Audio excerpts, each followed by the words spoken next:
Welcome! This time on WoodWorks, we'll make this pyramid art pedestal made from African wenge and Australian lacewood. So please join us.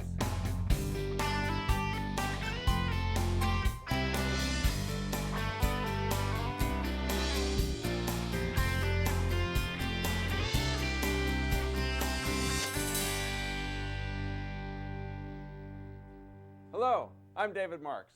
Welcome to WoodWorks. This pyramid art pedestal is deceptively simple in design, but it presents opportunities to learn about matching angled cuts, tapering jigs, and veneering. This contemporary construction is the perfect stand for displaying your personal works of art. The angled base of veneered Australian lacewood, with its remarkable figure and warm color, tapers to a contrasting top made of rich, dark wenge. The top rises from 3 stacked frames that oppose the angle of the tapered base and is capped with a distinctive green marble tile, a strong and simple design that will complement but not overwhelm any art display. Let's take a look at our prototype. Our base is made from 1/2-inch apple plywood, and to get our dimensions, we made a full-scale drawing. Always a good idea.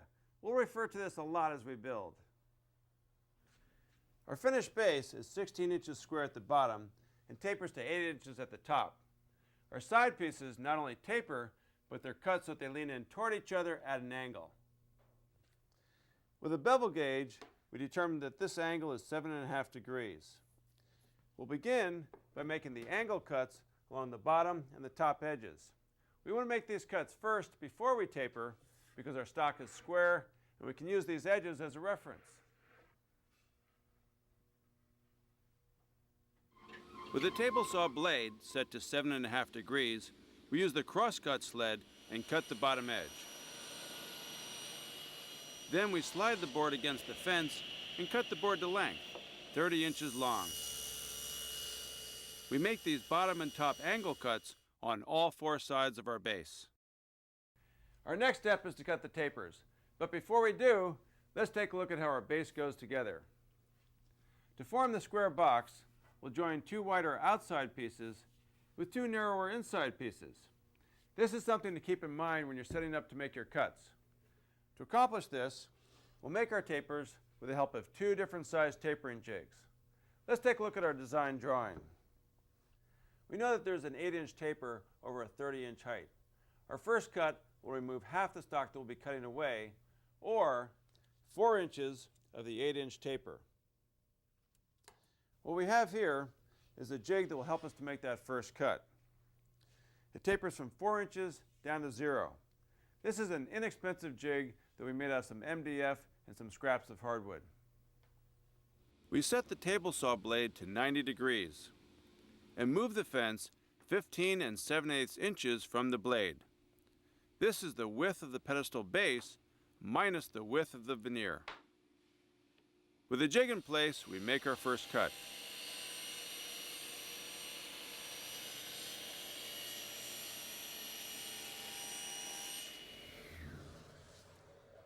To finish the cut, we use the second tapering jig. Now this one measures from 8 inches down to 0 inches. It's the same theory as adding a shim when you're cutting a tapered leg. We need to bump the stock over to make up for what we just cut away. Now remember, with this one, we're going to flip the stock over so that the taper that we just cut goes up against the tapering jig. We first cut tapers on the 2 wider outside pieces with the fence set at 15 7/8 inches. Then we reset the fence to 14 7/8 inches and cut the tapers on the 2 narrower inside pieces. Our sides are done. Now it's time to cut the pieces for the top and the bottom. We'll also cut a piece for the middle of the base. This middle piece serves an important purpose. It's there for extra support and bracing. We need to match the angles already cut on the sides, so we'll set the table saw back to 7.5 degrees. First, we cut the plywood for the square base. And we cut the square for the plywood top.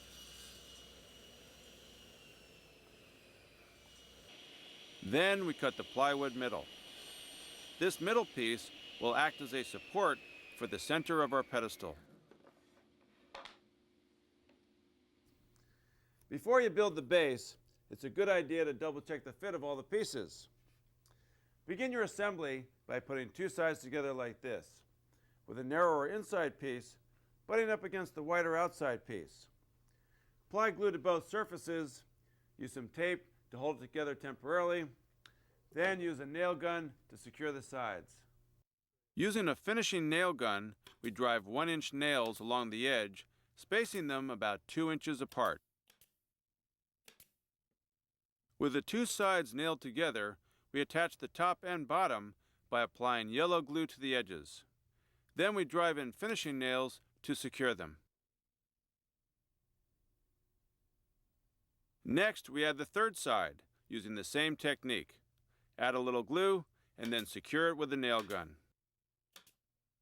Then we add the center support by sliding it up from the bottom until it sits flush with the sides. Now we're ready to put on the fourth side of the case. But before we do, here's a tip for locating this middle support so that we can make sure that we sink our nails into it. Now, while we can still see on the inside of the pyramid, locate these center lines and mark those on the outside of the case. That way, once we put on this fourth side, we can transfer those center lines onto it, and that'll ensure that our nails will hit home. Now, we'll make the veneers that will cover the base. Australian lacewood is in the oak family, and it's quarter sawn to expose this distinctive medullary ray fleck grain pattern. Now, unfortunately, you can't always find it in 8-inch widths, so we'll need to cut and edge glue 3 slices to get the width we need for each piece. Now, that means we'll be cutting 12 pieces for the sides, and we'll need to cut 3 more to cover the bottom.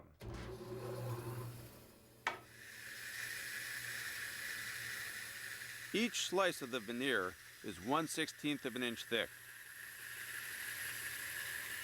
Next, we run each veneer strip through the drum sander to remove any saw marks left by the bandsaw blade. At our assembly table, we lay out each veneer strip and select the grain pattern we like and make a triangle as a guide. We'll do this for each of the 4 sides. Then we joint the edges flat on the jointer, so when we edge glue the veneers together, they'll line up perfectly. Now we're ready to glue the veneer side pieces together. First, we apply yellow glue to the edges of the veneers. To save time, we clamp 2 veneers together, rolling glue onto 2 edges simultaneously. Then, we lay the 3 veneer slices down, side by side, and apply tape to prevent slippage. We use clamps and bricks to make sure the veneers dry absolutely flat. Once the sides are dry, we remove any excess glue with a hand scraper. Then we cut each of them about 1/4 of an inch oversize at the bandsaw.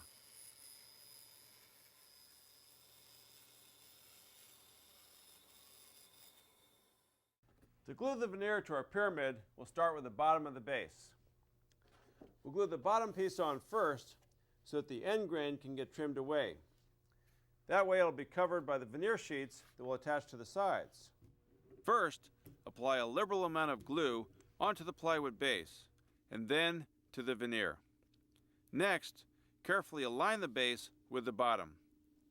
We use a piece of 1/8-inch cork to help distribute the clamping pressure. A sheet of plastic prevents the cork from sticking to the veneer. After a few hours, the bottom is dry enough so we can flush up these edges using our laminate trimmer. We've turned our base upside down and clamped it to the work table so it's good and stable. We're using a flush bearing bit. We've got the base on our trimmer set at a 7.5-degree angle so it matches the taper of our sides. Now, lacewood is kind of a brittle wood, so you want to be careful not to crack or split these edges when you're flush trimming them. Climb milling, which means basically cutting in the opposite direction, is a good way to prevent this. The climb cut moves the bit in the same direction as the rotation of the cutting action. We trim the veneer all the way around the base. The bearing rides along the plywood surface, while the router bit, set at 7.5 degrees, smooths out the edge without chipping.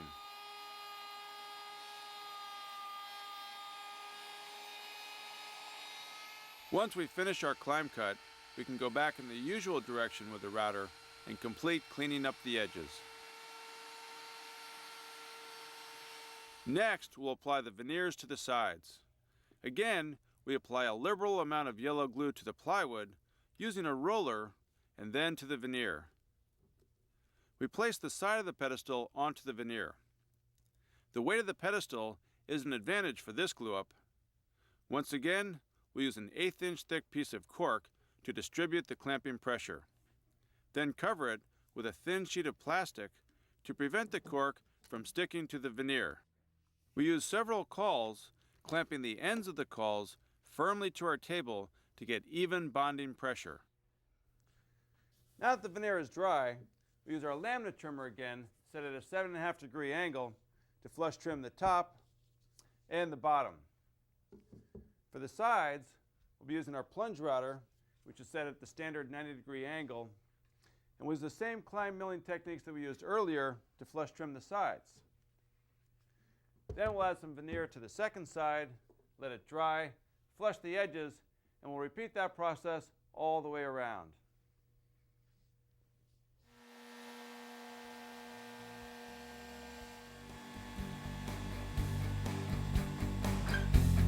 Now, we'll make the top platform for our pedestal. There are 3 frames that make up this top platform. Let's take a closer look at our drawing. The top of the base is 8 inches square, and each frame extends out from that by 2 inches. The first frame is 10 inches square, the next one is 12 inches square, and the top frame is 14 inches square. All these frames will be made up of wenge. Wenge is an African hardwood. It grows in Central Africa. It's a very dense wood. Now be careful when you're working with this wood because it does tend to splinter. Now wenge is often used instead of ebony because it's a high quality wood and has a rich dark color with some wonderful brown and black contrasting grain patterns. We've already milled up some stock, so we'll begin by cutting our top frame. We'll first cut a rabbet into the stock of our top frame. This rabbet will hold our marble, which is 3/8 of an inch thick. With a table saw blade raised 3/8 of an inch, we make our first pass. Then, reset the blade to 1.5 inches.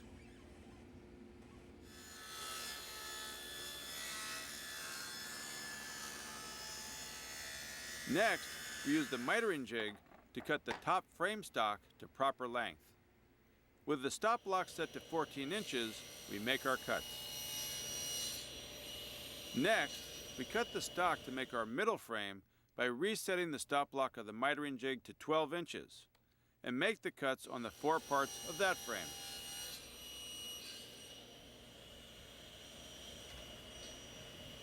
Finally, we reset the stop block to 10 inches to cut the stock for our lower frame.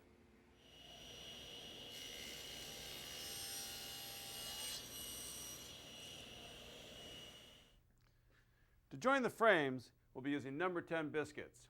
Now generally, we locate these biscuits in the center of the frame, but keep in mind that we're going to be beveling our frames, and we'll be taking away some of this stock. Now we don't want the biscuits to show, so we need to offset them. So what we'll do is measure in 1.5 inches from this inside corner, make a pencil mark, and that's where we'll make our cuts.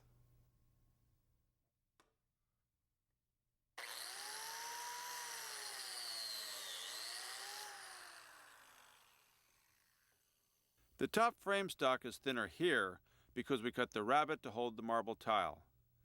In order to make the slots in the top frame, we had to compensate for the rabbet by adjusting the fence on the biscuit cutter and making the cut lower on the frame stock. To assemble the frames, we simply add glue to the slots, biscuits, and the edges, and then pull the joints tightly together using a band clamp. When the frames are dry, we smooth the joints and remove any excess glue with a hand scraper. We'll finish our frames off with a little design accent. A good way to do this is at the table saw. We've got our blade set at a 45 degree angle, And we'll set the fence accordingly for each frame. This will give us a nice smooth bevel on the underside of each frame, and it'll also draw the eye in and really accent the taper of the base. This simple technique will add a lot of visual interest to the pedestal. Because wenge is such a dense hardwood, make sure you use a sharp blade. A high-quality sharp blade will give you clean cuts and minimize saw marks. Now, we'll attach the top platform to the base. To make the top platform, we'll join the 3 frames together with some glue and make one stack. Using yellow glue, we glue the middle frame to the top frame. Then, once the 2 have dried, we attach the smaller frame, the one that has the pilot holes drilled in it. This completes the platform. Now that our platform is dry, we'll take this stack, apply some glue here and also here along the top, and then we'll attach it by clamping it into place with some screws. We're using 1.5-inch sheetrock screws to attach the platform to the base.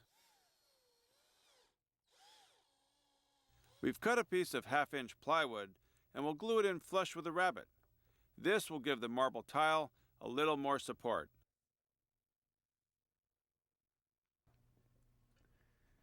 Our art pedestal is complete, except for our marble tile. But before we install it, we'll put the finish on. For our finish, we're using a combination of tung oil, linseed oil, and polyurethane. This tung oil mixture is a great way to highlight the natural grain and rich color of the wood. The pyramid base, laminated with exceptionally figured Australian lacewood, reveals a subtle strength and natural beauty. The wenge platform that angles outward from the tapered base is capped with a distinctive green marble tile and stands ready to accept the art of the ages.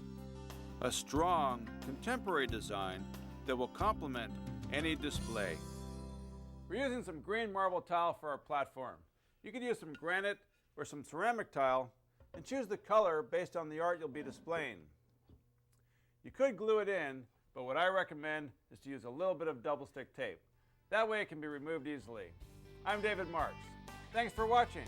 We'll see you next time on WoodWorks.